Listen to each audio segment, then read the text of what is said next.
Welcome back to Pixels to Politics. I'm your co-host, Blackheart, and tonight's episode is a sequel to last week's riveting discussion. Joining us is our returning guest, Bray, and Yep. tonight we'll be delving into international affairs with a particular focus on Israel's response to Iran's attack and the absence of truthful news. Get ready for an enlightening conversation as we uncover the truth behind the headlines. Bray, how are you doing tonight? Doing good. It's another excellent night. Heck yeah, Uh, glad to hear it. Thanks for holding down the fort last week. I do what I can. Yes. And Dougie, hello to you too. How are you Hi. doing this week? Pretty good, pretty good. It's We're all awesome. we're all Not still nothing too here. crazy. The world hasn't I mean, descended into complete chaos. Well, you know. Well, scratch that last part. Let's mark that one off. But other than that, everything is great. Everything is just peachy. yeah, Think. I think I think everybody always likes to sensationalize, when like big events like that happen or when two like arch nemesis like try to like go at each other a little bit. But I'm Absolutely. glad that cooler heads prevailed and that, the everything is, everything's still standing. We will rebuild. Exactly. Some of us will But, rebuild. Some of us will probably catch hands later. I think is is what will happen. I mean, yeah, it's not a matter of if Israel and Iran are going to go at it again. It's just a matter of when those two hate each other so much. I don't ever like absent a regime change, like mega regime change. I don't see them stopping that anytime soon. They just can't help each other. They just have to go at it. Yeah, I think the ideal situation is surrounding countries kind of just let them do their own thing, kind of just stay out of it. But that's being optimistic. That's not realistic. Realistically, other countries like China and Russia would probably capitalize on it for sure. I don't think that there wouldn't be another response if there was like an all-out attack from either side. I feel like there would be some response from either NATO or from the Axis powers, so to speak. You can't let a good crisis go to waste. Exactly. Cannot let a good crisis go to waste. Where innocent people die, there is an opportunity. Yeah, sad as it is, true. That is very true. Opportunistic principles will never die, no matter how far along we go in time. Utopia is Mm. so far away, but that is the truth. I think Iran's attack on Israel and then Israel's response for it is, um, it's not like worrying, well, at least for us, like living in America. I feel like, but for people that live in the areas like over in the Middle East or on the borders of Israel, I feel like it's going to get a bit more chaotic. So I feel like there's probably going to see a lot of immigration out of those areas Yeah. as Out this of fight curiosity, continues. were either of you expecting like a bigger response from Israel, or is this about what you expected? That's about what I expected. I I don't think. Go ahead, Doug. I was just gonna say that I feel like we don't really know what the response was. Everyone kind of sat around for this big climactic event. They thought really big bombs were gonna fly across the sky. They thought there was gonna be a big explosion that was just gonna be complete desecration, and it I don't really know what happened. There was some missiles. Maybe some of them landed. Maybe some of them didn't. Israel said it was a success. Iran said they were fine. Um, there was some like pictures that came out that said, look, they had destroyed some of the S-300s, the anti-air surface missiles that Russia sells. They said those were destroyed, but like other than that, the news was so minimal on the topic, and you really got very one-sided options. But there weren't that many details. So I mean, maybe it was a success. Maybe it's something lined up. I don't know. But overall, you guys are correct that it does seem like things aren't going to descend to chaos and that it was dealt with. Uh, One of the things I thought was very interesting was I was reading an article that was saying that this event actually showcased how strong the U.S. is. And at first I was like, yeah, I kind of agree, it makes sense. But after the dust kind of settled, I was like, man, it really does. Because not only was there minimal damage to Israel from Iran, but not that many countries, if any at all, really jumped to Iran's defense, and a lot of people jumped to a lot of countries jumped to Israel's defense. And the fact that the U.S. could defend a country so many miles away, and then enable them, and there's no response back after, I think that kind of shows how strong, just in comparison between the U.S. and Israel, how strong the U.S. is. It Yeah, I started to feel a lot more comfortable. I was just like, I think we've got this handled. yeah, for sure. And everyone was talking about World War III, and the reality of it is, it's like when World War III happens, there isn't really going to be um, much time to really respond to it. I feel like obviously preventing nuclear weaponry is going to be a big focus, but that'll be talked about outside of public domains. That'll be something that is discussed, in like a conference room or something. It's not really going to be anything anyone knows about, really. It's just going to turn into, okay, so these countries are going up against these countries for these territories, and people will die. People will probably get drafted. There'll be protests about it, just like the Vietnam War. And ultimately, it'll be all about money, and people will die, and nothing will really be solved from it. That's if it does happen. And I feel like in this age of the internet, it's easy to judge people, or it's easy to judge countries at least, and say that this country is this or that. And so I feel like whichever country like starts to initiate any sort of atrocities, like innocent people's death, it's going to put like a target above their head for any countries that are undecided on the matter. Hmm. Do either of you think that what happened with Israel and Iran in this exchange, and the US's involvement and support of Israel, do you think that maybe has lessons for either Russia and Ukraine or China as they eye Taiwan? Do you think that there are applicable things for them to kind of take away from this, or do you think that this Israel and Iran's case is just its own, separate entity, and it's not going to change decision making calculus for other adversaries who try to have a go at some of our allies? I I think. No, go ahead, Doug. I think. Well, I think. No, 100%. A message was sent, whether it was intentional or not, from us. It was very clear. One, we can block incoming drones and missiles really well. Not only can we do that very well, but we can do it from fighter jets. We can do it from our carriers, um, and that's not including land masses full of our Patriot systems. And not only can we do it, but so can our allies using their own technology. That's very very clear, and part of that had kind of been shown in Ukraine with the Patriot system. um, but I think it's very obvious now. If they haven't gotten that message, I'd be very surprised. If Israel's attack, is stands up to what we kind of know, then that's a message too. If that's what they can do, they're using our most advanced fighter jets. That's that's what we can do. We can do that. They see that very clearly, I think.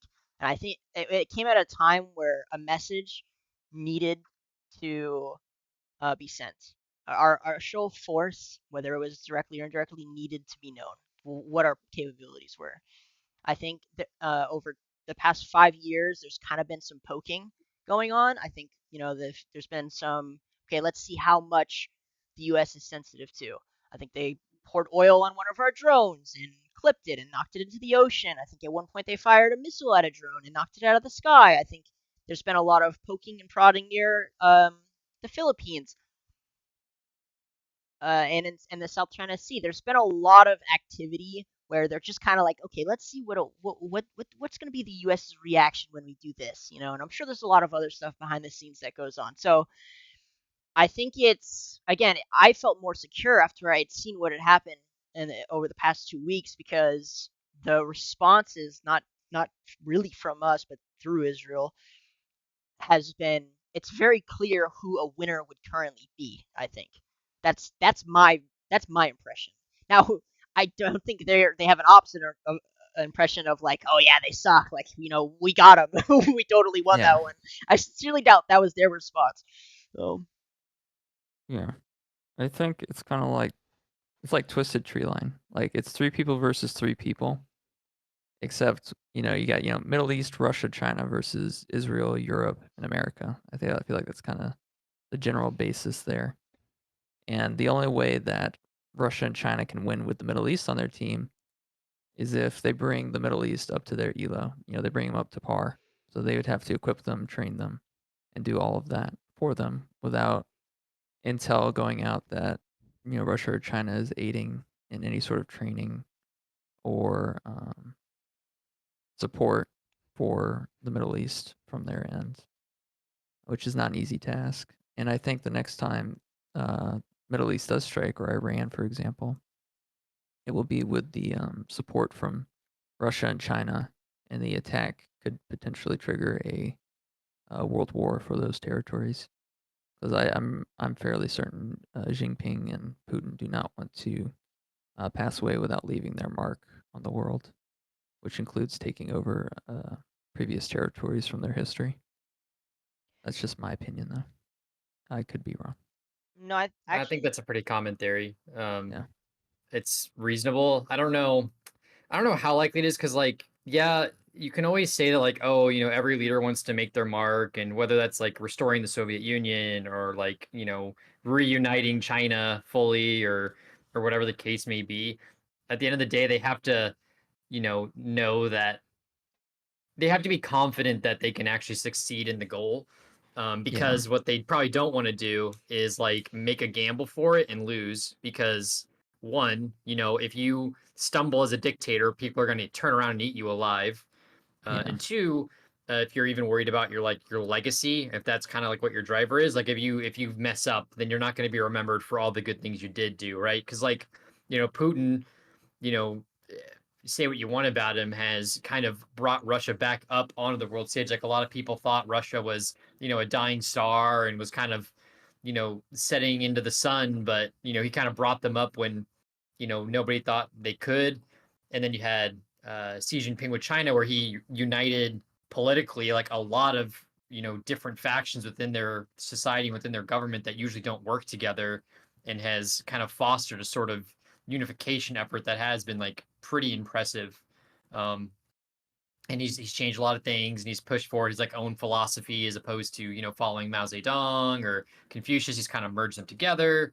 He's done a lot of like social reforms, and he's pushed some economic initiatives that have had positives and negatives. But like what Chinese leader hasn't done a little bad along with the good, like Exactly.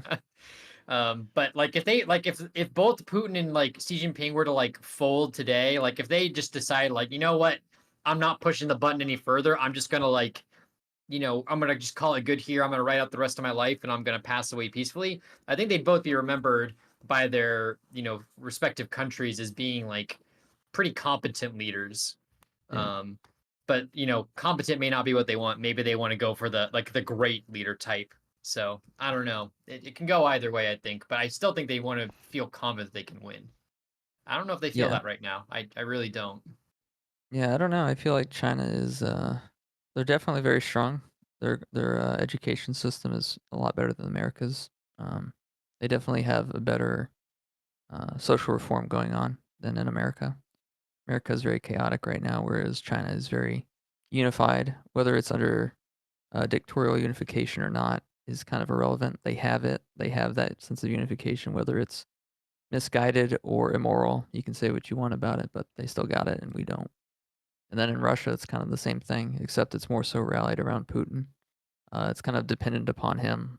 Like, that's the thing about these regimes. It's kind of a high risk, high reward. You put all this faith into one person to have the mental acumen to really pick apart all these different issues and just kind of check them all off with a marker one by one. And at the same time, if those people fail at all, it makes the country look weak. So they really do have to watch their image. Whereas in America, we have a president that kind of just trips on the stairs and forgets where he's going and wants ice cream. But we don't talk about that. We kind of just do our own Chip, thing. chalky Yeah. chip. chalky chip. Chalky chip. Yeah. And He's Uh, got a American democracy is pretty freaking resilient.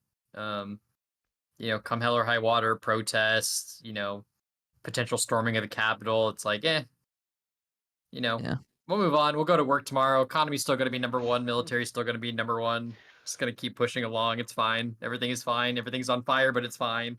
Yeah, You well, know, pretty much. That's- we kind of talked about this before, but Americans are unified in a way that no other country is, because most other countries are unified either ethnically, religiously, or even just straight territorially, um, culturally. They usually have some binding factor that is somewhat inherent. But a lot of the unification that comes from Americans is it's ideological, and the idea of people say it's not free here, but you compare America to any other country and it's still pretty fucking free. Like it's very Yeah. arguably it's still the freest country outside an anarchist setup, or one that where the government just can't gain control and it's just controlled by gangs or something. Like it's still genuinely pretty free. And when you have that much freedom to say and kind of do whatever you want to a certain degree or to the maximum degree that most countries will allow or don't even allow, but just outside actually taking the capital and fucking throwing a coup. I We're think unified in the idea of that freedom, and the only times that we really need to get together and cooperate, and every single time that that's needed to happen, we have pulled through, is when we are threatened from an outside source, or an inside source from an outside place. Otherwise, yeah, we're gonna fucking argue with each other because that's just what we do. We all have opinions, and we live in America where we can share these opinions, and we're allowed to fight for what we think is right, and that's just what we do as Americans. That's our unification. And when another outside source tries to stop us from being able to do that, Americans tend to get kind of pissed. Like, it tends to yeah. unify us against the common enemy. So I think that's America's like key difference when it comes to other countries and their people is you know it's just that it's a very unique binding factor for Americans. A lot of people have fought to get here. Even the immigration situation, whether or not minus like spies and shit or terrorists, a lot of those people fought like hell to get here. They fought crazy hard. They crossed jungles, they crossed rivers, some of them crossed oceans to get here. Like they're doing that for a reason. And when they finally get here, they don't really want to let that go. And obviously, America, a lot of legal immigration in itself too, in which again people fought like hell just to get here. A lot of people outside America, their life goal is to get to America. We're talking a lot of fucking people, hundreds of millions of people. That's their life goal, or they raise their children to try to reach that goal. That's like their whole thing. So America is a very unique country, and while it's like seemingly divided, it's not really. The foundation in which the division kind of sits on is unity. We're very unified. Sorry, that's my TED talk.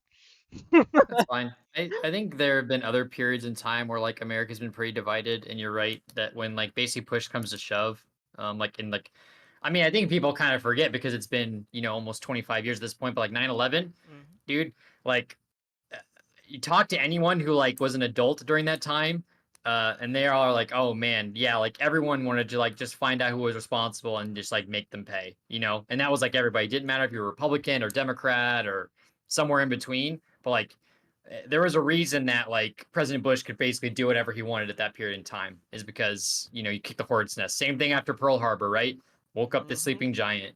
Um, it just happens. Yeah. So I'm kind of wondering, speaking of like totally related for sure. But speaking of like giants, have either of you listened to the new Taylor Swift album?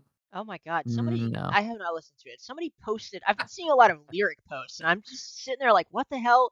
What does this mean? I'm just so confused. I'm Yeah, not no, a. Yeah, go ahead. I don't listen to Taylor Swift at all. I see, occasional mention of her in the news, and that's the extent of my relationship with Taylor Swift. That's all, huh? Yeah, that's pretty much it. I really do not. I really am just not interested. like whatsoever.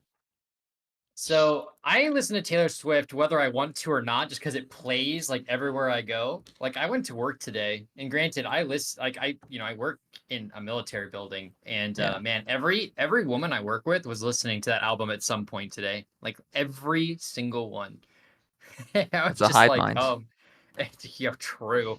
Like, they were all like, oh, like Ryan, if you like listen to the, new Taylor Swift album, it's so good. And it's just like, I mean, I'm gonna hear it no matter what I want. It's just, it's just everywhere. She's huge, but from what I've heard, it's pretty good. Granted, I work with a lot of Swifties, so maybe they're a Yeah. little biased, but I feel like, she's not immune to criticism if it was like actually bad, but people are super thrilled with it, it seems. I don't think I've seen anything like negative about it. It's been out for a few days, so usually people are kind of quick to jump, but seems like it's going pretty good for her. I'm sure that's making her a ton of money. Oh yeah. I don't think she needs money anymore. I think she just does this for for the art of it, I guess. Because I'm pretty sure she's one of the richest people in America at this point. Oh yeah. She has to pay for Nothing a else, cult. name recognition for sure. Yeah. I feel like it's probably the extent of it. Like I don't really like listen to Taylor Swift, so I can't really speak on her music at all. But in terms of finances, she's pretty high up there on the financial list. I think that's whatchamacallit, the overall music industry though has it's kind of been taking a hit with P Diddy and everything. I feel like a lot of these artists now are kind of just getting found out as like groomers or like molesters, and it's kind of dealt kind of a big blow, not just to the music industry but to Hollywood as well. And a lot of the reputation for other artists in America are coming under question. So I don't really know how that's going to favor, because it seems like every day there's like something new coming out about somebody else. Like Nickelodeon, Disney Channel, P Diddy. O.J. Simpson was another issue recently that happened, but he wasn't a musician. But it seems like there's a lot of problems that keep arising, where someone else is getting found out or someone else is getting debated on or what have you.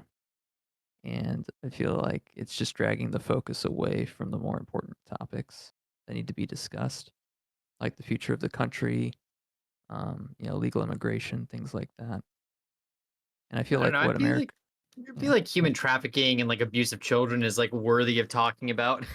I do feel it's worthy of talking about, but I think that those people just need to be pushed through the court system, and they just need to be put on trial. I don't really think it's because other than that, it's really not going to do anything. Like unless you hold these people accountable and you put them through trial, it's not going to do a whole lot else um, to deter anyone, especially someone with a lot of power or a lot of money. I think what America needs right now is a goated dictator. That's literally what America needs right now. Is just a Hey, straight up goated dictator. his name is No, Donald Trump. No, he's not a dictator. He's he's a just man of the not. people, He's clearly. he's Yeah, just no. ask him. I think he's the leader of the Roman circus. I think that's Trump. Trump is the leader of the Roman circus. More like the He's clown fiesta. Holy confident. crap. Yeah, no, he's the leader of the Roman circus. He's there to distract everyone and just be a clown. That's I his don't role. I don't think Americans would do well with dictatorship. I feel like we're a little too rebellious for that, you know? Like we'll handle like an elected official like doing stupid shit, but we won't handle like a dictator doing stupid shit, you know? It's a I very agree. fine line. It would be one. It's just one misstep for that dictator before all of America descends upon his head.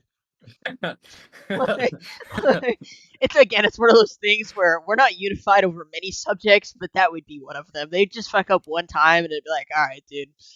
No, we're all storming the Capitol in game, of course. Like May we're No, we coming need. for him. a thousand mean tweets will descend upon you. May our cancellation block out the sun. I No, will we. just kind of jumping back more seriously. Well, I do Yeah, think the top getting. I think an attention being aimed at these traffickers or whatever the fuck pedophiles that's going on. It's important. I do like your point of the like attention aiming that I see happens a lot. Um, yeah. Again, social media is something we've talked about quite a lot already, but social media has become this really easy venue to guide the community's attention. And while I don't think the P Diddy stuff or the Hollywood stuff or even the Drake the Nickelodeon Bell. thing is being used, definitely more than once has it been very obvious that a government is using social media or a corporation or government through corporations or outside governments. We can talk about the TikTok ban. That's where I was Yeah. going with this. Have used social media as a venue to guide attention, or omit some news from reaching, the eyes of the people. So Yeah. yes, TikTok they're either going to have to sell or they will get banned. It finally is getting passed. They attached it to the foreign aid bill, which foreign aid clearly takes way more precedence over TikTok. It was very clear that the senators and the House reps did not give a fuck about TikTok, and the whole debate was about the foreign aid bill. So it got attached to that bill, and it looks like it got passed or it's passing, and it's just waiting to get signed. But yeah, goodbye TikTok, you Chinese spy app. But how do you guys feel about it? I stopped using TikTok. I used to have it a while ago, and once Instagram came out with their Reels thing, I kind of just switched over to Instagram. I haven't really used TikTok since, so for me, it doesn't really matter anyway. Why did you stop Uh, using it? Because I had a similar experience, and most of the men I know all were using it and then stopped for very similar reasons. Cause it was like it was this very like overbearing thing where the culture inside of TikTok was just very pervasive. Like it was just it was like almost like parasitic. How many videos you would see or how similar it was to things that you see outside or what have you. I don't. For me personally, it just felt overbearing. I think that's the best word to describe it. It was just overbearing. And so when I switched over to Instagram, you had this whole new culture coming about. Once they released the Threads thing, then people had their own unique tags, and people could kind of just make reels and just attach it to their social media accounts that was already connected to their own personal profile, not just like a persona, so to speak. So I don't know. It felt a little bit more. It just I don't know. It just works for me. Like I in comparison to TikTok, I just prefer it. If I had to give a reason, it would just be because the Reels section. That's the only thing I use it for. I'll be in the restroom. I'll be on Reels, or I'll be in my bed on Reels, and I'll spam Matt. I'll send Matt a bunch of skivvy toilet riz. Oh my. That'll be the majority of the reels I'll send him. Will be something along that form of cancer. And then I'll laugh once he reacts with like an angry emoji or something because he hates it. It's so much. It'll just be like 3 in the morning. I'll send him 10 of those, and then I'll go to sleep. Uh, It's very interesting. yeah. Ryan, what about you? Were you ever a TikTok enjoyer? Nope, never had it. No, never had it. I, concerning the ban, I feel like it wasn't like a lot of the controversy I think around it is that like for the common person, the risk that that app posed was not like apparent or maybe applicable to the day-to-day life, right? Like it wasn't applicable to the people that were using it for content creation or the people that were using it for content consumption. It was more like people of interest who would have that on their phone and be susceptible to like data pulling from that app were the ones at risk. So like government employees or uh, other people in like sensitive positions having that app are going to have a problem. That was like the biggest, I think, risk that kind of drew the issue. And then I think when they started peeling back the layers and remember like the testimony on like Capitol Hill where like a lot of those social media companies got like dressed down for like harmful content. Yeah. I Yeah. think the assessment from the US government's perspective was like a lot of that a lot of that content wasn't necessarily like a problem of ignorance from TikTok's side. It was like potentially malicious just because they, are so, they're at the basically the whim of the CCP, the Chinese Yeah. government, that there was at least enough evidence to suggest that like there is a likelihood that it was pushing harmful content on purpose.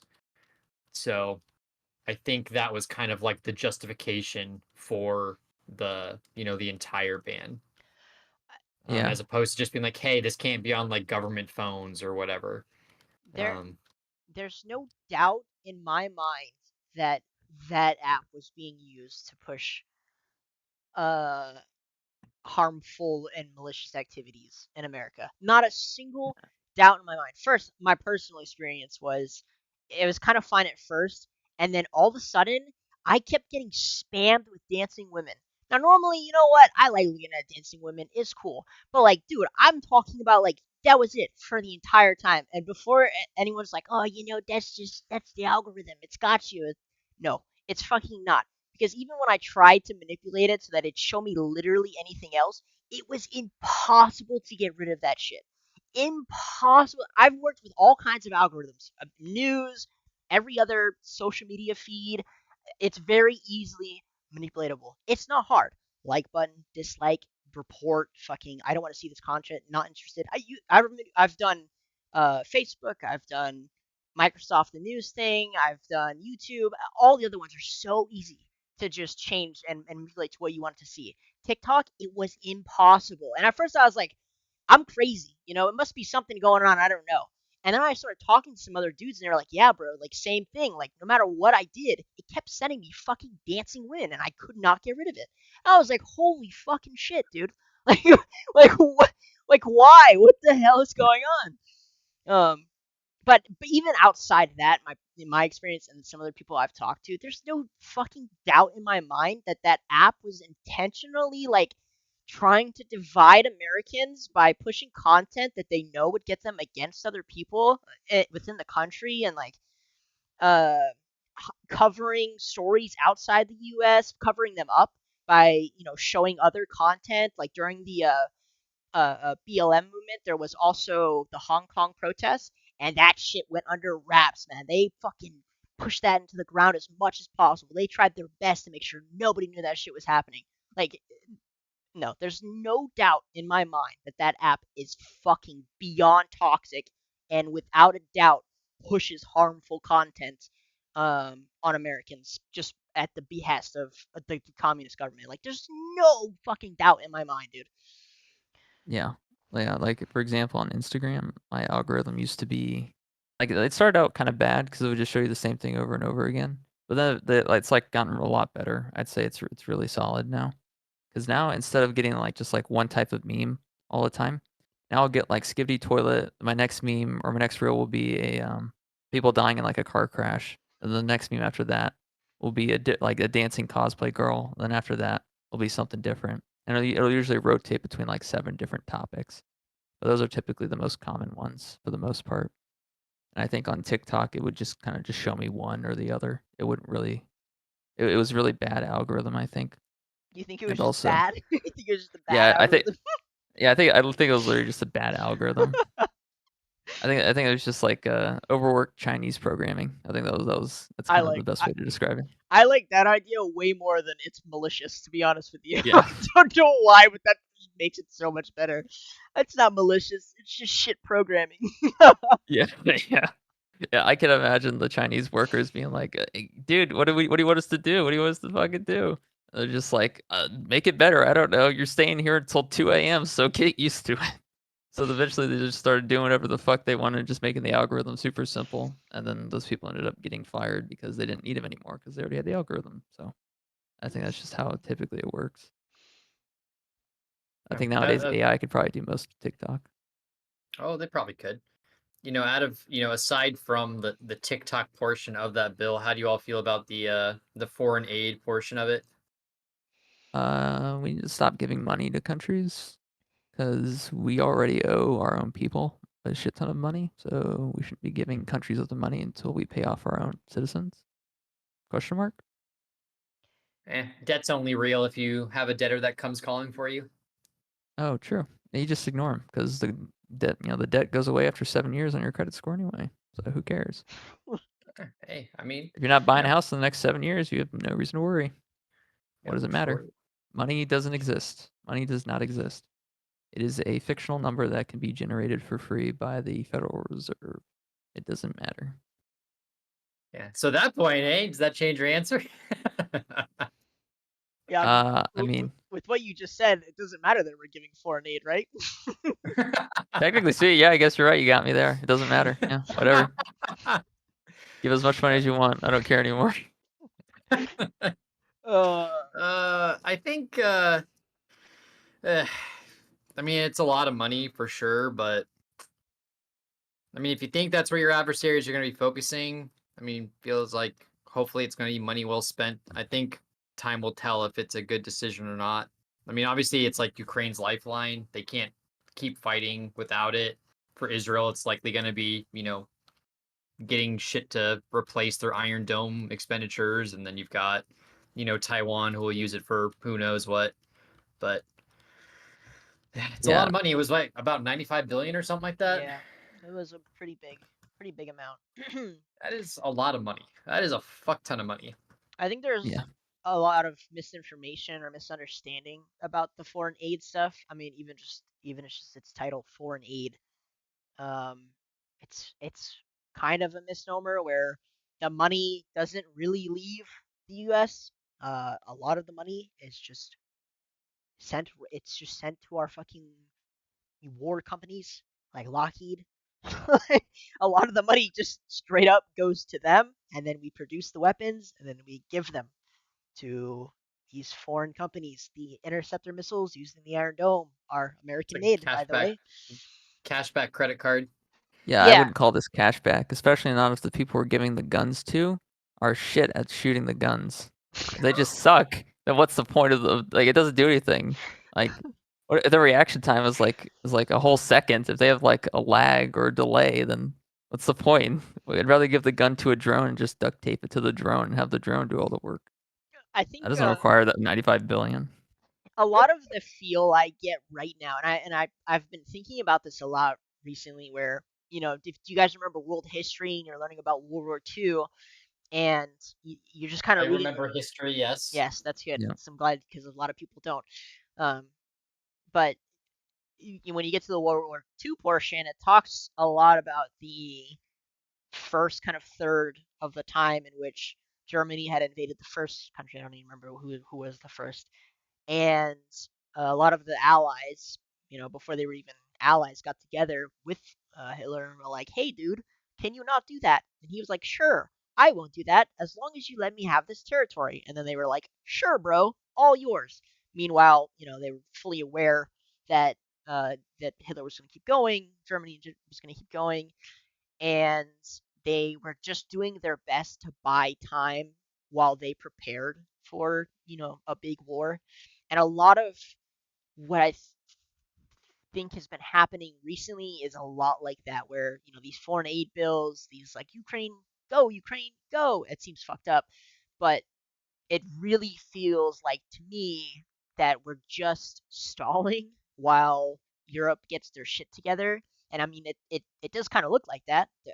Foreign foreign spending on military within the EU has jumped, an insane amount in every single one of the countries. Before Russia had invaded, there was like two countries that were meeting the 2% GDP on military spending that NATO has in its clause, or it's non-binding, but whatever. And now I think it's like 15, and they're yeah, expected to be almost all of them by the time Trump makes it into office.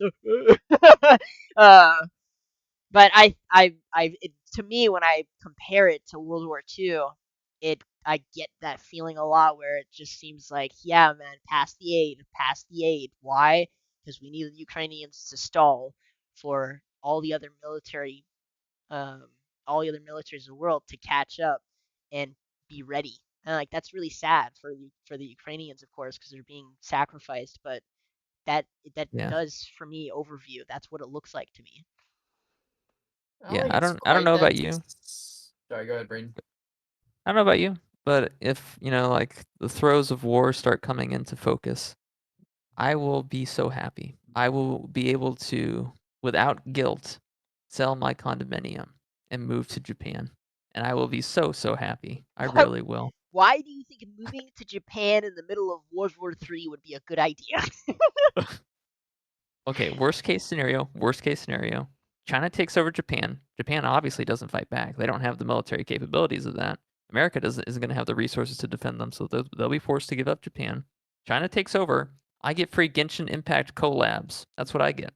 I get KFC Genshin Impact collaboration items for free, and I get to live in a nice house with a lot of saved up money. Unfortunately, Japan's work culture will be bad, but I think China will change that. They'll make it even worse, and I won't complain because I will have a nice cozy house, hopefully somewhere near Okinawa. That would be beautiful. But that's just me daydreaming.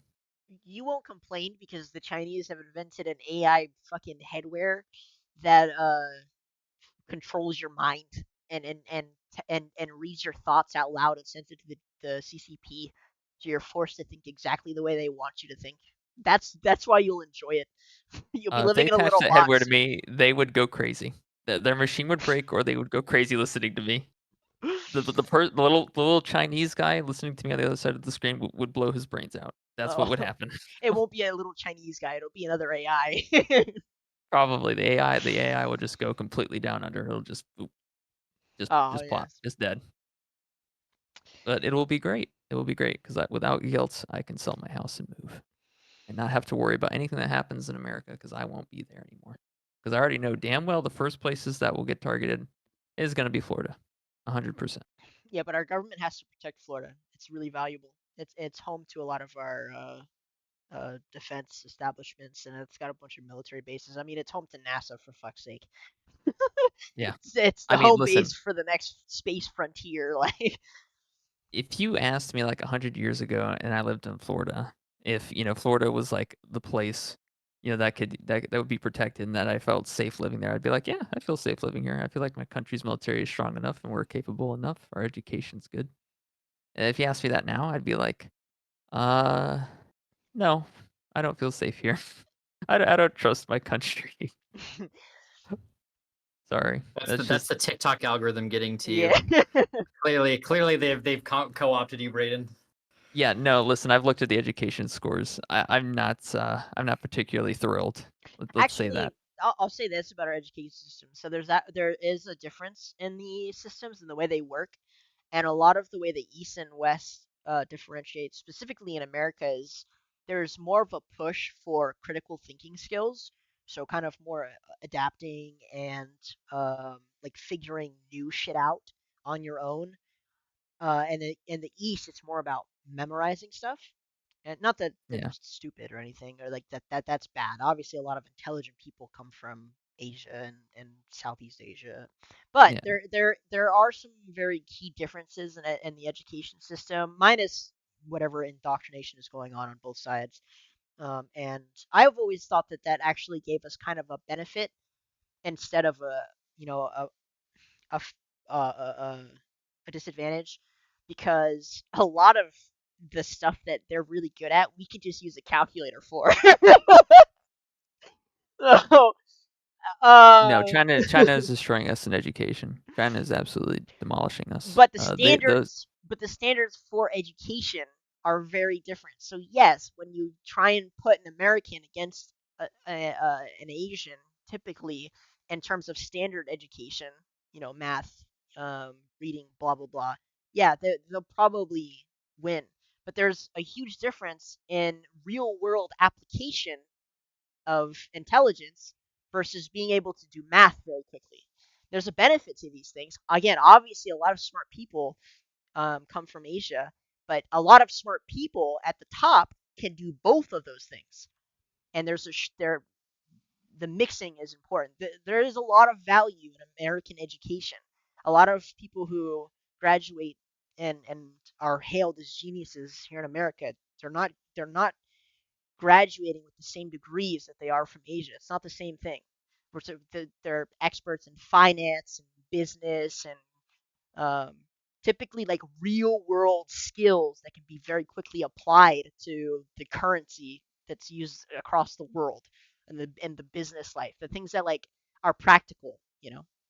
Does that make sense? I, There's a niche for both, and I hear that a lot where American education sucks, but it's not true.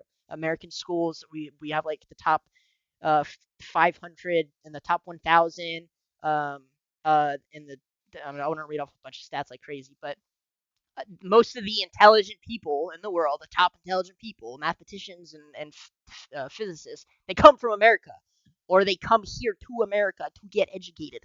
We're not stupid. We're very smart. We're just smart in a different way. Yes, it's very cool. They can rattle off math really quick. That's awesome. But it's when you're in a business meeting and you need to come up with a solution, um, that's not exactly useful. A lot I of the think of it. I sorry, go think of ahead. it like this. I think of the real world, applications that you're talking about are like the vase, and the education that comes from behind it is known as the pillar that holds up the vase. And I think the pillar that holds up the vase in American, education is weak. It's weak and it's very brittle.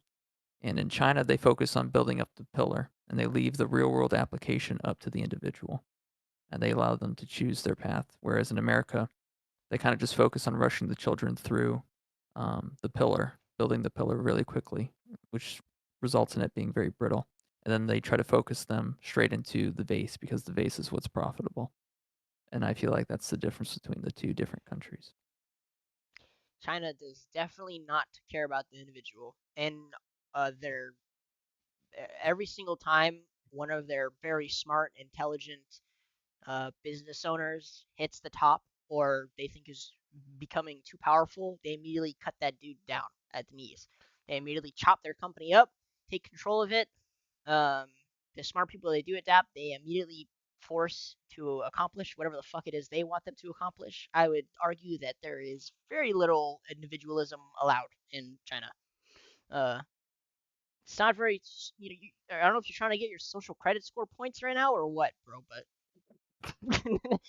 it's not okay. I've watched a lot of documentaries on Chinese society from neutral sources, not from Chinese sources, from incredibly neutral sources from foreign countries that don't even really associate with the CCP at all.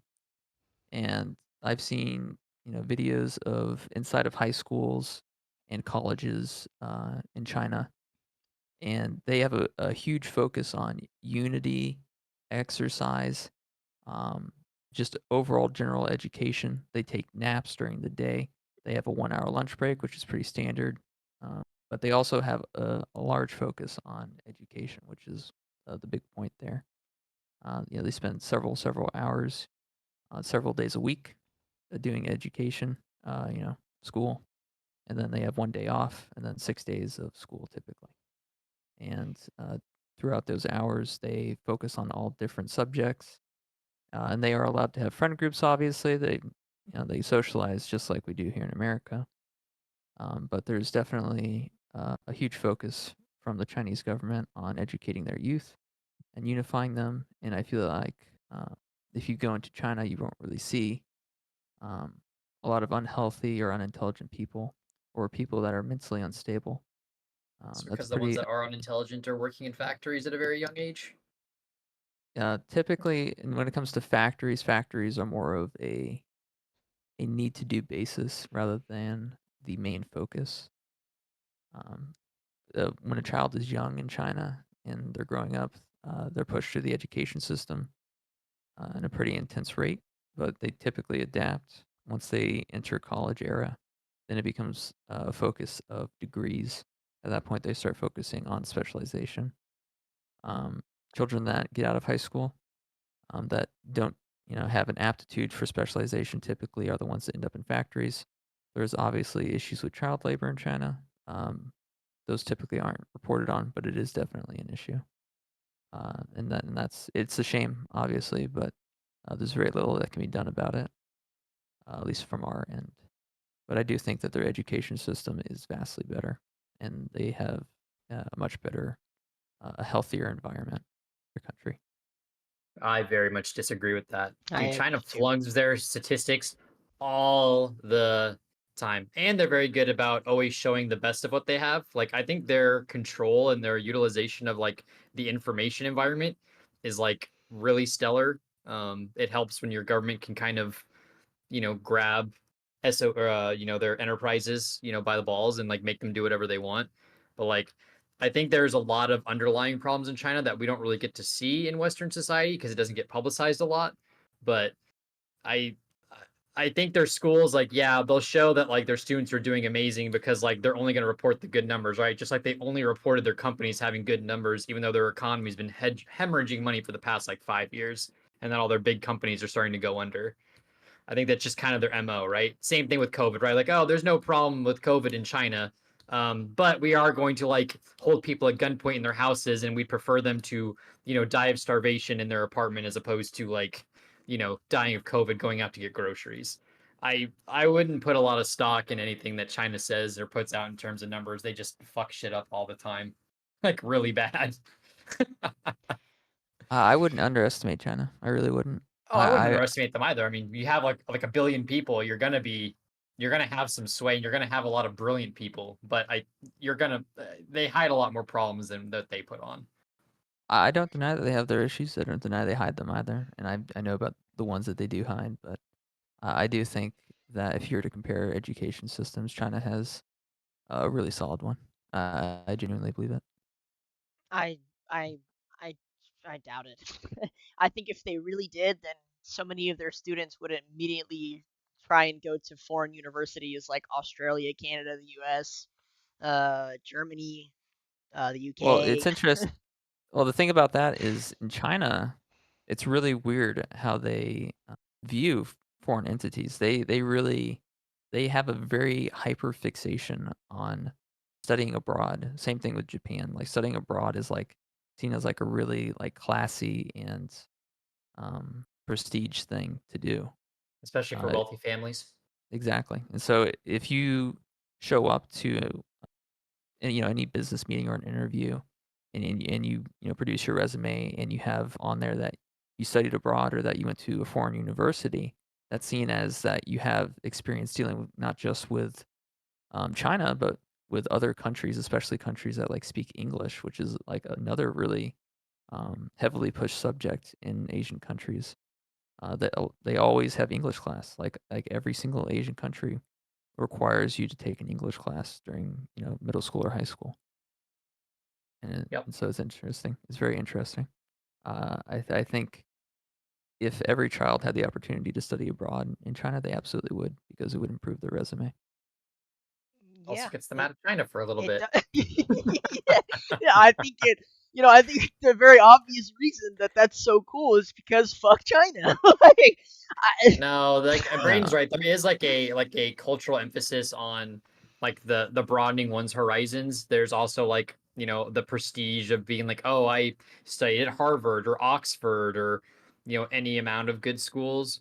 But there is also, I think, that undertone of like, letting your child go to a country that isn't quite as controlling.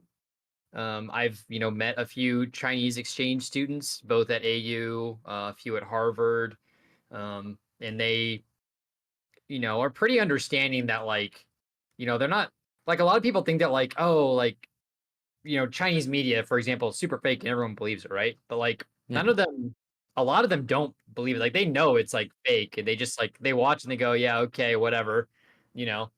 And a lot of them think Americans are kind of dumb because like they're like, oh, you guys believe your news is real, but like they're all pushing sensationalized crap too. Like isn't that also fake?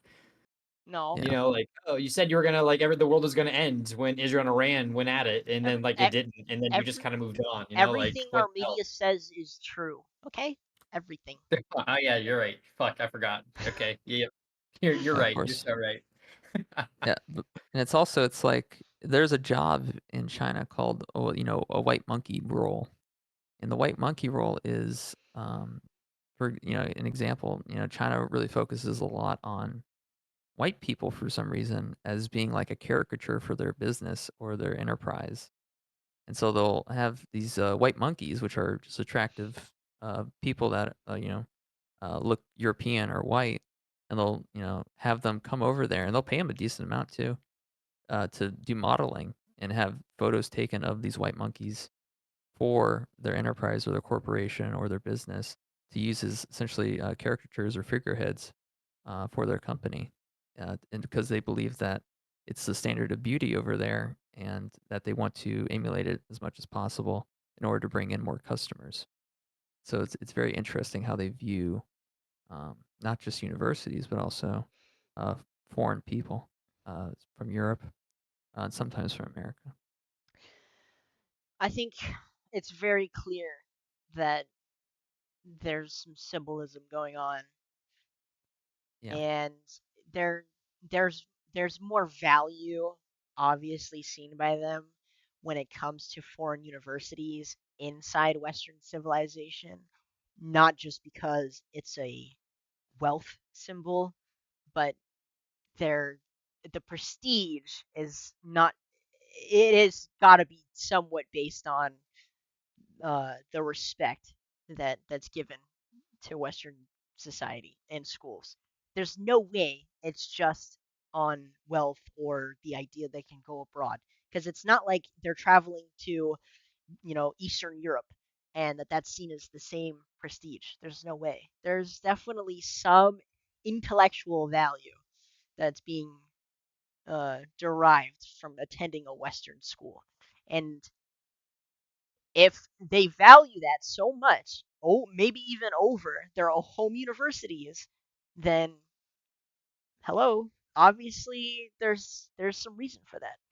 I'm just saying. Well, there are Chinese universities that like make our universities look like dirt, like some of them anyway. Like they're incredibly advanced. They have the latest tech. They have pretty much everything they need to provide a solid learning environment for their students.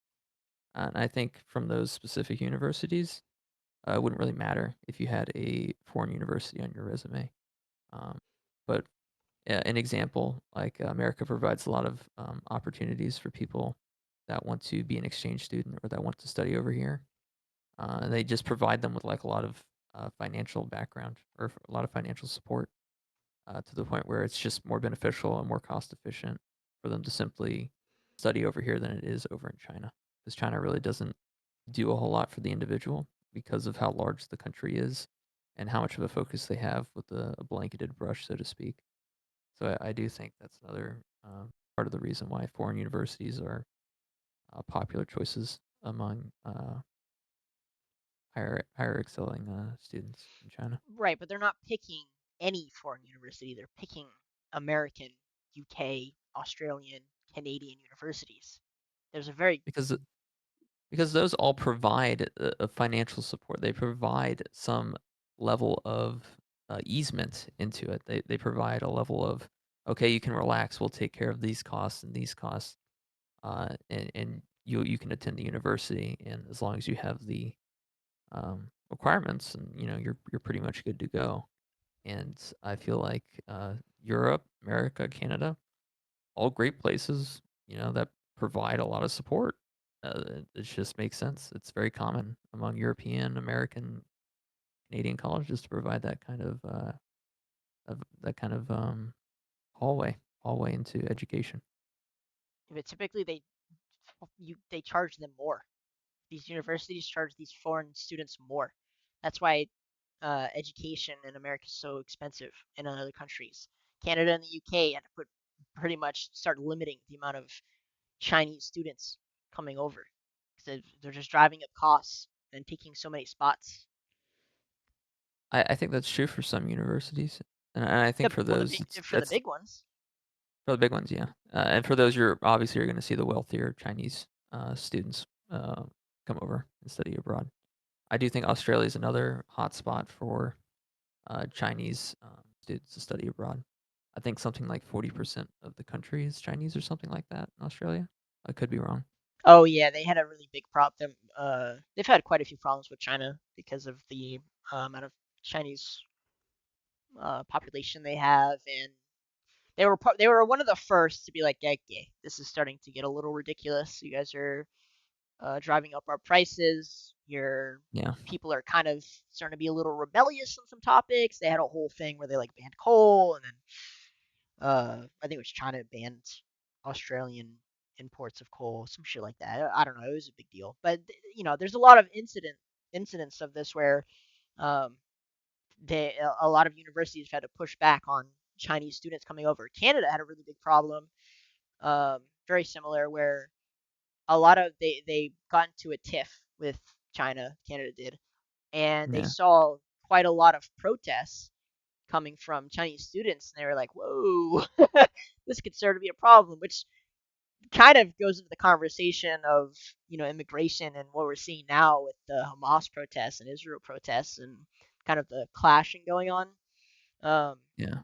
You've also had issues in America where some Chinese students would like get internships with defense contractors and then steal the data and bring it back. Like that's like one of the ways that the like what was it, the F-35, I think it was. yeah. F-35 schematics got stolen that That way. was our fault, not theirs. Come on. Yeah, dude, that fucking Chinese exchange student that slipped that flash drive in there, that wasn't his fault for sure. Well, I'm not That saying definitely wasn't. I'm not saying it wasn't his fault. I'm saying why did we even allow them into the industry in the first place without background checking them first?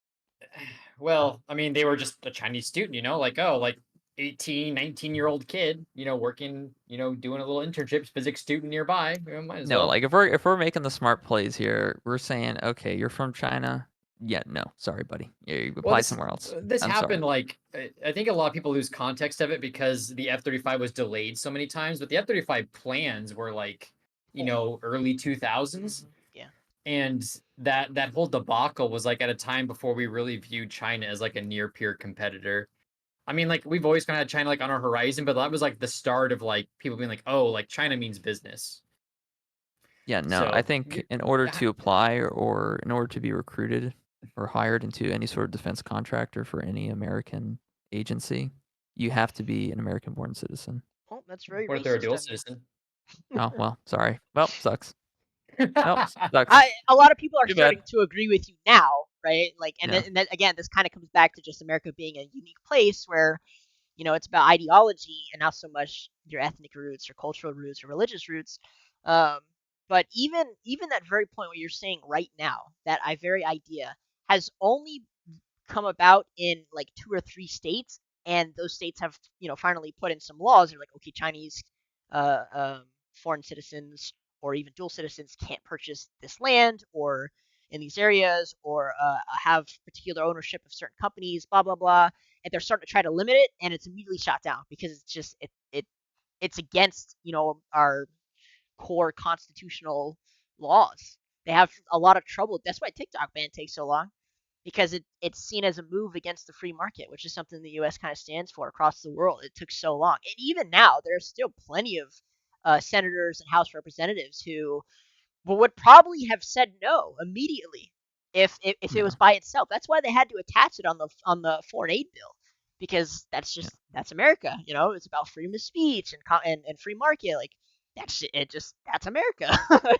So you're not like it's a contention point here and now where across the globe, a lot of countries are starting to ask themselves, well, we have all these foreign citizens either because of refugees or because of immigration, legal immigration, um, and these foreign citizens, or they're starting to protest in name of their country, or whatever fighting is going on across the globe, and a lot of people are now they're starting to become more nationalistic, uh, and want them to either be deported or silenced, which I think is very interesting. So Well, I think that there needs to be a founding principle on what a country stands on. Like if you go to Japan and you don't look Japanese and you don't speak Japanese, you're seen as a foreigner, obviously, because you're not Japanese, which is an Asian phenotype with stereotypically black hair and a fairly average height, around 5'8" if you're male, or 5'3" if you're female, I think. And if you don't really fit those classifications in Japan, then you're seen of as an outsider. And so that's kind of the building blocks of the foundation of their country is their culture and their history, and most importantly, their ethnicity. And in America, we don't really have any of those things as much as other countries do. Um, and in America, it's like it's just a melting pot, and so you can't really unite people on ethnicity because no one's there's no ethnicity anymore. There's no main ethnicity, and there's no main culturalism either. Main cultural integration that Japan has. They still have their history, their culture. What do we have? We got hamburgers and hot dogs and baseball or something. There's Hell not yeah, we really do. there's not really anything that like unites people in America other than the aspect of freedom. And the reality of it is most people aren't going to be able to rally around that concept because everyone has their own vendetta and everyone grows up with these different biases, and people aren't going to be able to adapt or learn, especially not if they have a low IQ. They're not going to be able to adapt to that environment of the concept of freedom or the philosophy of adaptation whatsoever. And ultimately, it's going to result in the crumbling of America because there is no foundation, there is no pillar.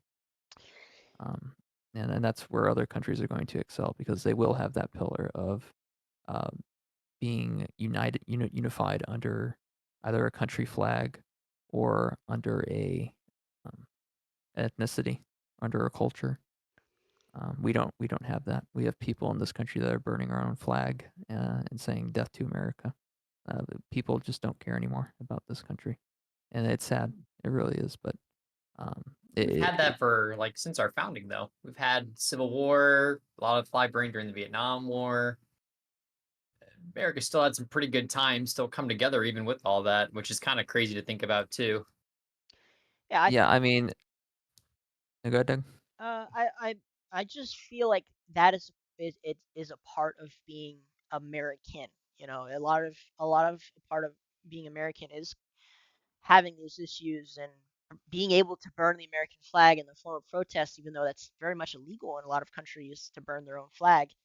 Um, that's part of just being an American. And again, once our basic freedoms are under threat from a foreign agent, that's what tends to unify us. And we don't have that right now, or at least it's it's not very evident. It's a lot of it's behind the scenes and under the radar, but you can already kind of start to see it. Again, the TikTok ban is that's a pretty good example of it starting to show. The A couple of states here starting to ban Chinese nationals from buying land or stakes in companies, forcing the sale of some companies. You're starting to see that unity pick up, and I mean it's not just white people. It's I believe the one of the senators from uh, California. She's I believe Chinese or something, and um, she's not the only one. There's a lot of Asian nationals or dual citizens here in America. Oh, there's a lot of foreign um, foreign Americans who they choose America. They choose America over the other country. And the unity is it's kind of starting to show. We just haven't had the big factor. A lot of other countries have. Russia has the war going on. Ukraine has the war going on. Israel is already always kind of been unified, but even they were on the verge of civil war, or at least really getting under trying to get Benjamin out of power until their war. And look how unified they were. I mean, they were really divided. They were starting to fucking lose it over there. They were very much on the verge of civil war. They were very close, and that war happened. They immediately unified.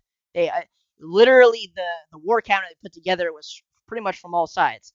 Um, they became unified very quickly, and it's not just them. France had kind of the same thing going on. Germany's been kind of getting there. There's a lot of countries who typically are, you know, on edge with each other, and then there's a crisis, and all of a sudden, bam, they're unified. And America's just different because we're allowed to be very loud about what we feel our government should be doing. That's just not typical. And I think social media then amplifies it to another degree. So you end up in this situation where you're like, oh my God, American Civil War. But I mean, like what we talked about earlier, we had people storm the Capitol and nobody gave a fuck. You know what I mean? We're like, yeah, whatever. Economy's still going to be fine. Military will still be, doing its job. Like, no big deal. That's not fucking typical in other countries, you know? Like that normally tends to make people panic. So it's just kind of very American to be loud and annoying with each other until there's a foreign agent. It's just kind of very American thing to do. Yeah, I don't know. I feel like with the current reality that social media is here to stay, I feel like it's going to create different opinions from different people. I don't think that we're going to be as unified as we would have been 20 years ago. I do think that people are not going to participate in any war or assist in it, especially if they're drafted. I feel like a lot of people will mainly abstain from the war. There will definitely be a lot of protests about it. Um, and obviously it will boost up our economy in the long run, because that's just what war does. And I do think there will be a lot of average IQ or below average IQ people that will sign up for the war, um, simply because either they feel it's their right to do so or their duty, or simply because they didn't really have any other opportunities laid out in front of them. That's just my opinion. But Uh, hmm. I think I think there is something to be said about like the future of the American force because one of the US's like more unique traits of their armed forces is that it's a 100% volunteer force, whereas our adversaries are like what is it? I think China's like 90 or 95% conscripts, and Russia is like also pretty freaking high and getting higher every time they do a new mobilization. I yeah, do wonder if there will come a time where it'll we'll have to resort to a draft, whether it's because of a war or because maybe there's a situation where like the world is or society is so well provided for that people don't feel the need to go in the military. Because from what I've experienced, I've been at a few commands now. I've been to a few different places. I've worked with all the branches, but a lot of people that I've met that have joined the military have, they weren't like the I want to go and like kill people type or anything like that. They were like the this just provided me the best opportunity. So I do wonder that like when if our society becomes more prosperous, if that's going to lead us to a position where people no longer feel the military offers them the best path for their life. I think I, that's going to hurt our enlistment and commission rate more than uh this sort of like laissez. I think there's always going to be like a large portion of the population that's willing to serve, but I think there is also something to be said about doubting, like in a world where like social media is sensationalized and there's a huge fight in the IO space. How much of the population is going to be susceptible to messaging of like, oh, don't go fight. You should go ahead and just stay at home and protest or whatever. But for as much as we're going to be susceptible to that, I think our adversaries are going to have equal problems. Maybe not in the same way, but you know, having massive conscripts armies usually doesn't go very well. Um, so I don't know. It's easy I to mean, kind of all stand together, but when the bullets start flying and bombs start dropping, conscripts usually don't pan out very well. Like look at Russia and Ukraine. Conscripts are always the first ones to run. Just kind of how it goes. yeah, I and I I, mean it's. Go ahead, Doug. I also don't think prosperity of Americans and an absence of those willing to fight necessarily equal bad. I think a lot of the causes of prosperity in America would also, and this has typically been true, where our tech has become so advanced that we don't necessarily need as many soldiers, especially with automation, the age of automation, kind of coming into play. Um, it, the same tools that would bring prosperity to Americans could also make it so that there is less need for conscription or a draft. So I don't know. There's a I could also see a future where like wars are not even fought with like bullets and stuff anymore. It's just like all lasers. electronic, Like, economic, lasers. Like at that point, why do you even have a freaking human soldier? Right? You'll need a human at the keyboard, maybe, or like a human to push the button. But like, I could see a future, maybe not in the next century, but maybe 2 or 3 or something, where like there isn't that type of fighting. I mean, maybe in like the not so advanced places of the world, but like the great powers will just you know, either hold each other economically hostage or they'll just chill out and be like, mutually assured destruction wins the day. Uh, Who fucking knows? I actually there think it's more likely than not that we actually don't see a World War III. I think it's likely that we do not see World War III. I kind of agree. I think there's a strong uh road, a strong chance that we end up down a road where there's just a really high division between East and West, or the axis of resistance, whatever the fuck they're calling themselves, and the West, where um it's kind of similar to a Cold War, where they're just kind of both doing their own things alongside each other with just no interaction. Um, and I kind of hope that's what happens. One, because it'll be the one with the least amount of bloodshed.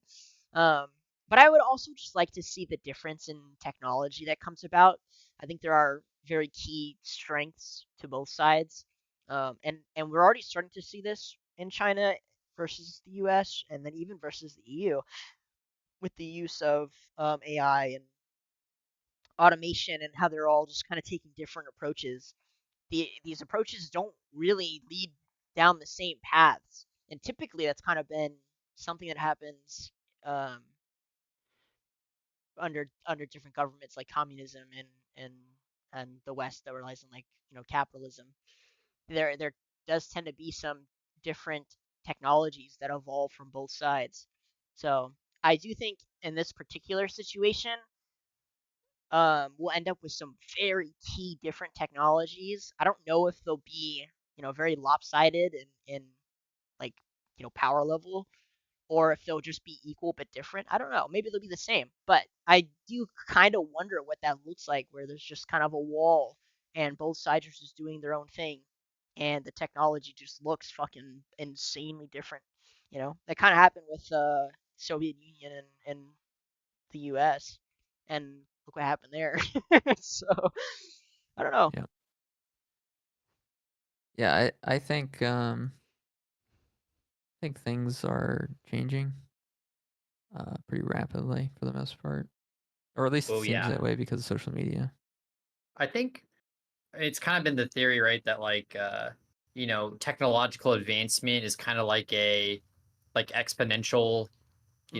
line, right, or an Yep. exponential function or whatever you want to call it, and only Moore's like law. certain yeah.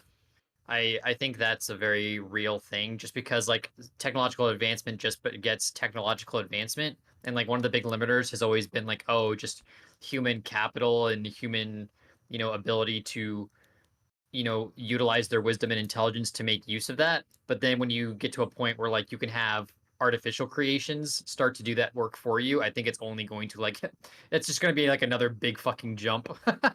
Yeah, it's actually quantifiable, and they have like graphs and stuff that you can like look up and see it. But yeah, it's exponential. It starts off in a line and then it fucking skyrockets straight upward. For example, and this is an underrated news topic, but AI's use when it comes to material science and medicine. It's actually like two of the biggest fields impacted, and it's gone completely under the radar. People don't know this, but typically over the course of human history, we've invented about 20,000 different medicines, and like 20,000 different materials that we use. Through the use of computers, just regular computers, we've doubled that to about 40. Through the use Mhm. of AI, just the past like 20 years, we've jumped those numbers up to 100,000 different formulas for medicine and materials. So I mean that's This might be a good time to explain, Dougie. Can you explain, I guess, like how like AI is able to contribute to those discoveries? okay. So this is something that's been driving me nuts, and I think it actually is a lot of the fear mongering that we hear about is people not understanding what AI is. Okay, AI is not like, it's a misnomer, meaning it's not. This is not actually AI. Okay, it's not a thinking, and sentient creature. That's not what it is. It's basically a probability engine. Okay, that's more or less what it is. It's just using math to predict the next letter based on what's come previously and what it's trained on. So it's not really doing anything other than predicting what should come next based on its training data. Okay, so you input all of the current knowledge that you have, ideally, based Which is on the the topic. library, right? Or the repository. Yeah, yeah. Mm-hmm.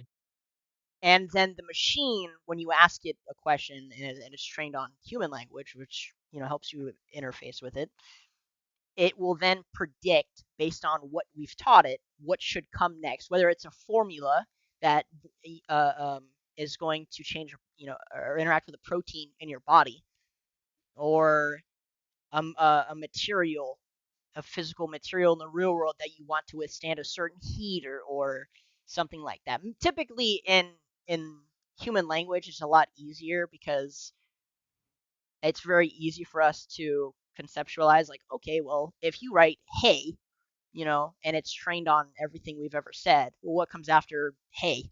How are you? Or how are you doing? Blah, blah, blah. Like, it's just a probability engine. It's not actually a thinking, breathing thing.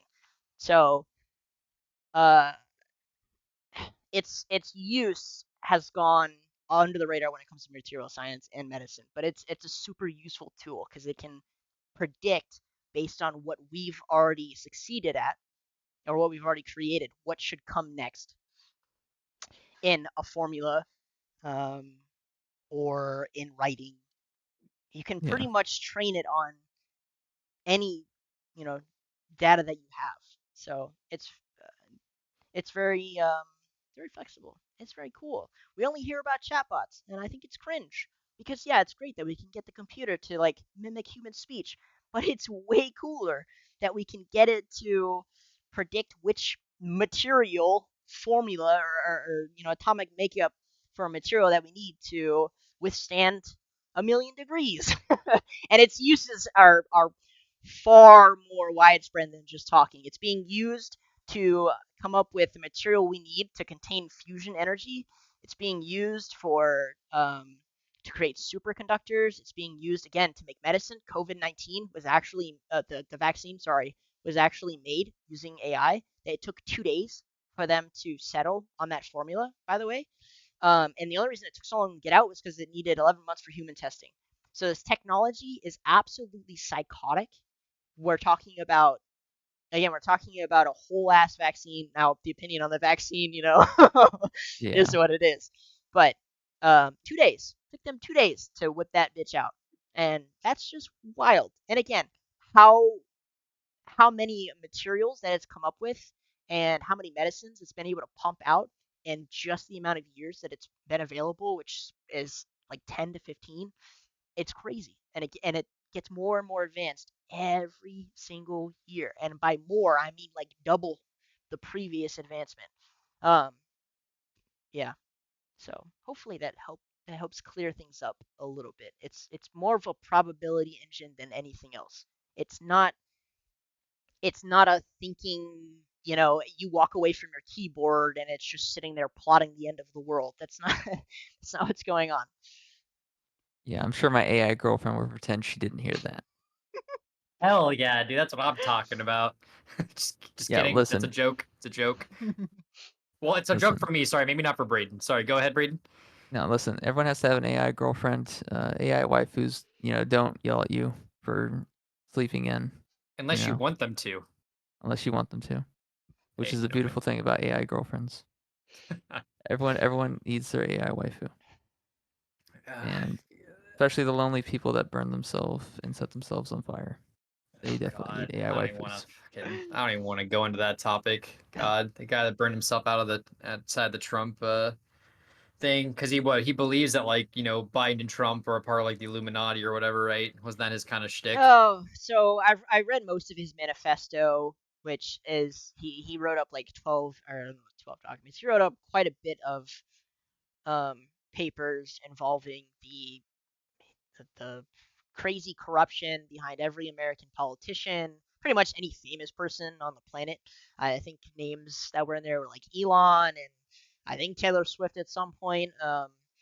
There were just so many names, and his idea was that the whole world is controlled by Ponzi schemers, and they're all using crypto. Um, and the two politicians on the Republican and Democrat side don't really matter because they're in cahoots, and it's all a show for us, and just like conspiracy theories out the fucking wazoo. And like some of the things he says make sense, but like I feel like the guy just discovered how capitalism works and it broke his poor brain. And I feel bad for him because he killed himself. That's terrible. Yeah. And I feel like he did it for a cause that he thought was worthy when in reality it blew over already.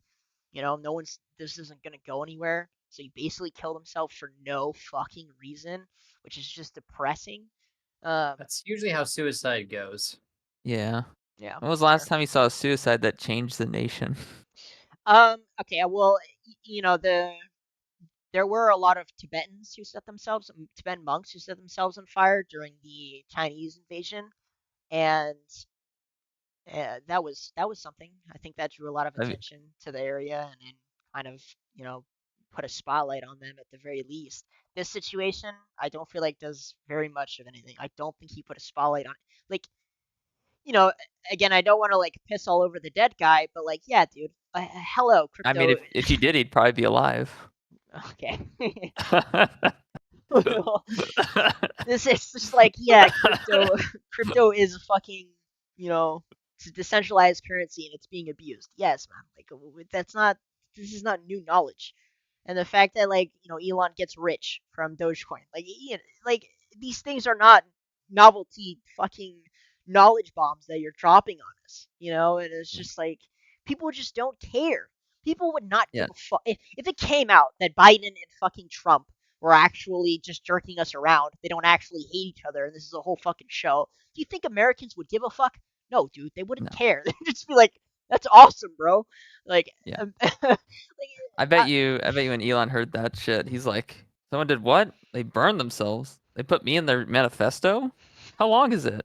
12 pages. I'm not reading that thing. He went back to his phone. dude, he put literally every living famous person on there. Like, I mean, Oprah was in there.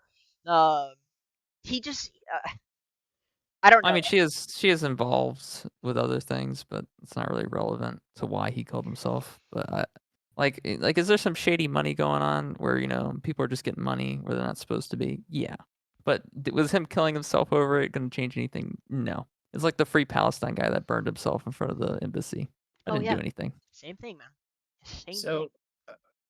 I know you've been going for quite a while. There is actually one more topic at least that I wanted to talk about. And it's the school shooting that was stopped by the FBI, the alleged school shooting stopped by the FBI. Did you guys see that in the news? No, please School inform shooting me. Was stopped by the FBI. last week, yeah. So there was a 18-year-old student, Alex Yee, 18, who wrote a 129-page memoir in which he described attacking a school in hopes of becoming famous. It was reported to the police because he shared it with a friend or maybe a family member. They didn't reveal the person. And then he was basically arrested. See, in the document, he writes about committing a school shooting and strategizes how to carry out the act. The person who shared the alleged attack plans with the police had been sent a chapter of the story on Instagram by Mr. Yee, who had previously met at a psychiatric facility.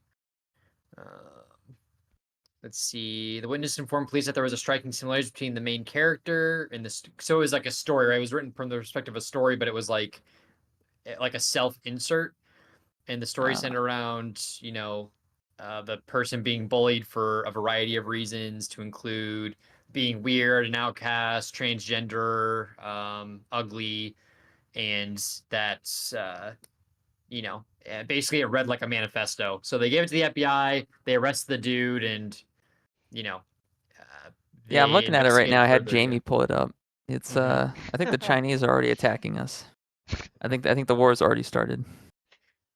I don't know about that. I don't know about that one, but Yeah, so basically that got foiled Wow. because someone reported it to the FBI. They investigated further and they found like a lot more evidence that he was gonna, start doing some shit. So Let's be honest here. The FBI are probably the one who gave him the source material for the story. Let's be oh, honest. no, They probably gave it. They gave him the guns too. Let's be honest here. no, they didn't. That's the CIA. Okay, that's a joke. That's a In joke. game, That in would never game, happen. in Okay. No, no. game. Now you're gonna get suicided in the back of the head. No. Nope. Banana bread. Banana bread. Yeah, I don't think that's uh, gonna work here. yeah. Well, point is, they ended up stopping a school shooting, probably saved a bunch of lives. Um, I think it's like pretty troubling that it's like school shootings are such a fascination for people with mental illness to either make a statement. Like I think of this because you talked about like the guy who lit himself on fire trying to make a statement. This is like another way that's like way more like it impacts way more people, right? Like you're like murdering other people and doing like, oh, I'm proving a point, and it's just super fucked up, isn't it? It's Well, just cringe. It's just cringe material. I blame the news, to be honest with you. I blame the news a lot, and I blame some of the ideology behind some of these things. Because when it comes out, when these things come out, it's happened quite a bit where the news will sensationalize and it'll be like, oh, it's not that kid's fault. It's not their fault. It's the surrounding environment's fault. Now, that's a fucking problem because what you're saying to the American population when they're watching that is, oh, that's a way I can fucking act, and it's not my fault. This is an acceptable way for me to act, even if obviously there are some people who are mentally ill and they would do this no matter what. But you should not perpetuate the idea that the environment is the cause, and this kind of freaks me out a little bit, where I'm starting to see this trend of, oh, I'm not responsible for my action. I have mental illness. Now, obviously, some mental illnesses are very severe and can cause these problems. It's been known, but it's becoming kind of an excuse for people with lighter diagnoses, um, Yeah. to bank on that, and then the media runs away with it, where it's not his fault. He was bullied, right? And then there's a kid. It's a sob story. Sure, but I mean, these are kids. They're gonna watch that. They're gonna see that, and they're gonna be like, "Oh, I'm bullied. This is a way I can act." And like you said, And also defer responsibility or justify, basically abandoning responsibility in their own mind. Yes. yeah, it gets me a little worried. And there's even more behind that, where they love to control the narrative. There's been plenty of other mass shootings, um, where the way the news reports it will be very different based on the person's skin color, based on their sexual orientation, based on their gender. They'll very much cherry pick what they think will get the most reaction very easily. If it's a white person who's doing such a thing, then they'll fucking blast that shit all over the place. And it's not like I don't think the news hates white people. I just think they'll go with whatever they think is going to draw the most attention. So back when black people shooting people was going to get the most attention, I'm sure they ran with that like it was crazy. Now it's white people. Fucking throw it up there. Like they'll just paint whatever narrative gets people the most excited. Um, so it sucks that like it enters us into a loop. I think just an actual name for it, the phenomena. But it enters us into this loop of kids watching that, and then they go into it, and then there's more kids watching it, and they go into it, and you know now we have kids killing themselves or shooting up schools, and it's just like the fuck, dude. What the fuck? It's Yeah, crazy. I think like a lot of the news stations nowadays, like Fox and CNN, they're kind of just becoming like legacy media. They're not really as relevant as they used to be. I feel like. I also think that like there's definitely a narrative that they try to push, which is annoying because it's like you're trying to watch the news, quote unquote, and they're not telling you it. They're explaining their side of it, which is different than just reporting on it. And I don't and it's just weird. It's just cringe. I don't even think they're telling their own side. I genuinely think they're just whatever's going to get the most. I think, well, one, I think they're being controlled and they're pushing that narrative. But I also 100%. think they're also, again, just trying to whatever is going to get the most amount of people riled up. It doesn't matter who the fuck it is. They don't care. Like, there's no care in the world. They'll just lose it. if Well, they, what's weird to me is like, why don't we have like remember that transgender person that like shot up that school? Why don't we have their manifesto yet? But we have other people's manifestos. oh yeah, I mean Isn't this that happens weird? all the time. No, it happens all the time where if transgender people are the if they're seen as the victims, then when they commit a crime, then it's going to be pushed that they the part of them being trans will probably be pushed under, and it won't be something they advertise or the manifesto, God forbid, whatever the fuck is in it that we're not allowed to see.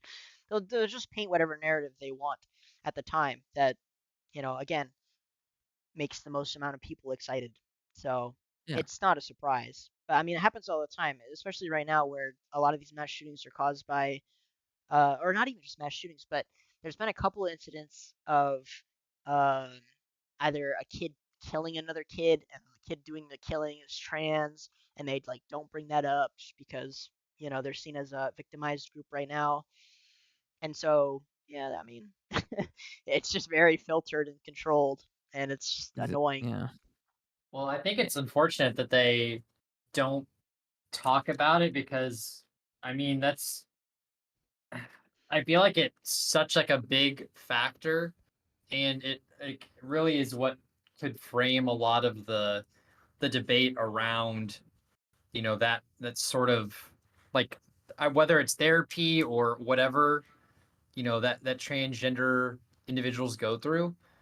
Um, that's kind of why when we had the other session about that topic, it was like I think that's something that a lot of people uh, are kind of wanting to dissect. Like that's like one of the core issues I think need to be addressed, and I don't think hiding it uh, really does that side any favors, if that makes sense. Sure, no, I Yeah. agree. Like it needs to be talked about, I think, like whether to just fix it or to understand it and then mitigate the harm of it.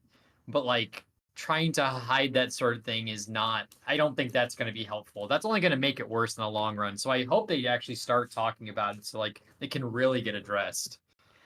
For sure, Yeah. you won't know the source of the problem if you don't talk about it. And unfortunately, the topic is seen as very sensitive, um, and so people don't talk about it. They just push it under. They don't want to bring it up, and they don't want to be seen as the aggressor. Also, Yeah, and also to also play a little devil's advocate, it's like it's not the only factor that led them to this conclusion. Right? There's probably a lot of other issues or things piling up that it's hard to isolate. Like, oh, this was the thing that did it. This is like the commonality. Like people are gonna find different reasons to do terrible things, and it's a complicated issue. It's just a mess. It's a fucking mess.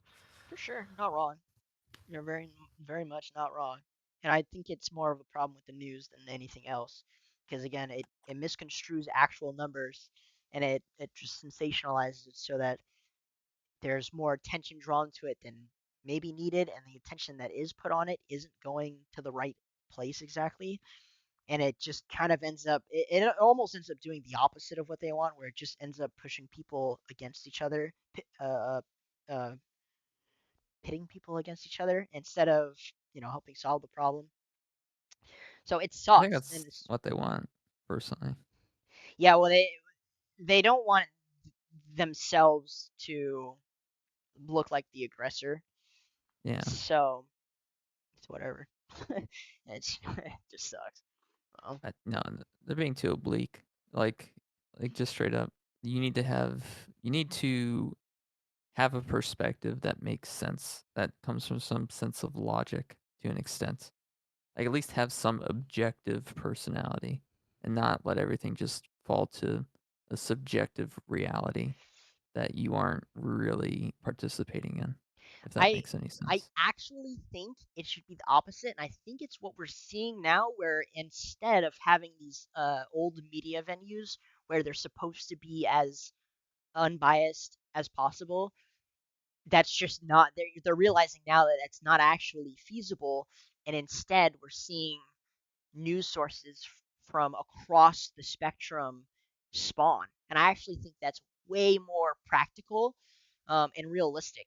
So, I was watching Tucker Carlson and Joe Rogan today, and that was something they were talking about, where it's not even worth calling legacy media like media anymore.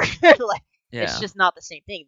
What we're seeing is more or less podcasts pop up where there are individuals talking from their perspective, from their political perspective on different topics.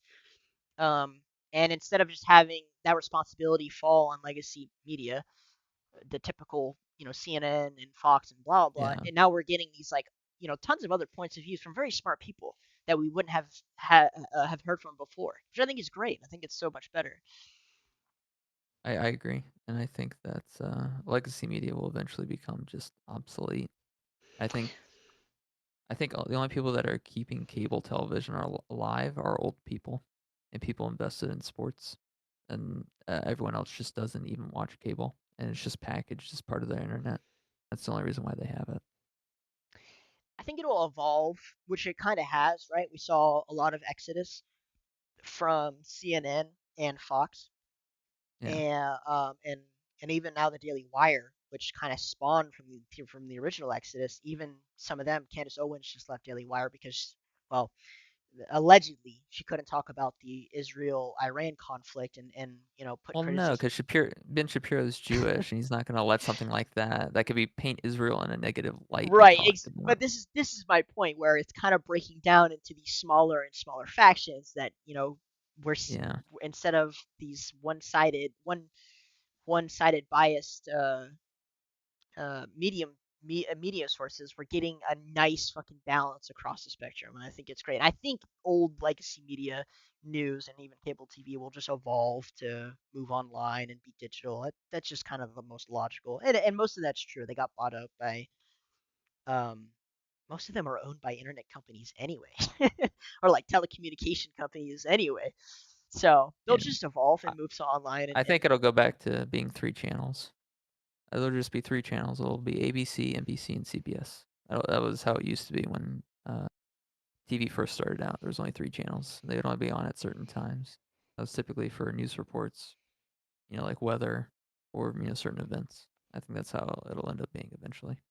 It'll just go back to 3 channels. I disagree. I think we'll see a rise because of AI. We'll see a lot more entertainment options from individuals. I think a lot of people will be able to pursue uh, entertainment jobs because of the automation process, and um, just the evolution of America's kind of backbone workforce. I think will just be more automated, and it'll give opportunity for a lot of other people who want to host podcasts or their own shows. I think we'll see a lot more of that kind of popping up. I don't deny there'll be a podcast or anything. I'm just referring mainly just to cable in particular. I think the internet will always be a thing. I think podcasts are obviously popular things. There's things that people want to listen to that provide different perspectives, and they can often be very informative, even if you think you may not agree with their perspectives to begin with. Especially, Joe Rogan's podcast, an example. Um, I love I Joe used to Rogan. watch Ben Shapiro, but he just became biased over the years, so I kind of just stopped watching him. It just became kind of repetitive. He kind of sped run the YouTube thing where, or the what the fuck is it called? Whatever, the YouTuber thing where like the old YouTubers have become reaction Yeah, YouTubers. It's kind of the same thing where you got famous and now it's just like, oh, well, I'll just watch videos and react. yeah, exactly. Like Asmongold or any other XQC, whatever, any other streamer really. Yeah, No Cinnamon different. Toast Ken, Jacksepticeye. That's kind of Yeah, just, I guess it's like inevitable once you become famous enough. You just sit around and watch the lower life forms and their entertainment and judge them. um, yeah, exactly. but And yeah, that's the thing. I look forward to the evolution of um, media, not just because of AI, but because I think a lot of people are finally seeing, like you were saying earlier, how a lot of Americans still kind of believe uh, in the news. I think that's changed quite a bit. I think a lot of them are just they're thirsty for new perspectives and logical perspectives and or even just perspectives that align with theirs. And I think now they're starting to get it from new sources. So Yeah. and I look forward to seeing as many perspectives on as all these hot topics, especially foreign affairs and domestic affairs in a more Yeah, civilized way. absolutely. Yeah. So kind of seems like a good stopping point. Anything else you guys want to talk about before we end here? Uh, I mean, no, not really. I can't think The of only thing anything. I'll say is thank you, Braden, for joining us again Oh, for of the course. kind of the second part continuation of last week, and for Absolutely. offering your unique perspective and engaging Dougie and I both. Oh, absolutely. It's a pleasure to be here.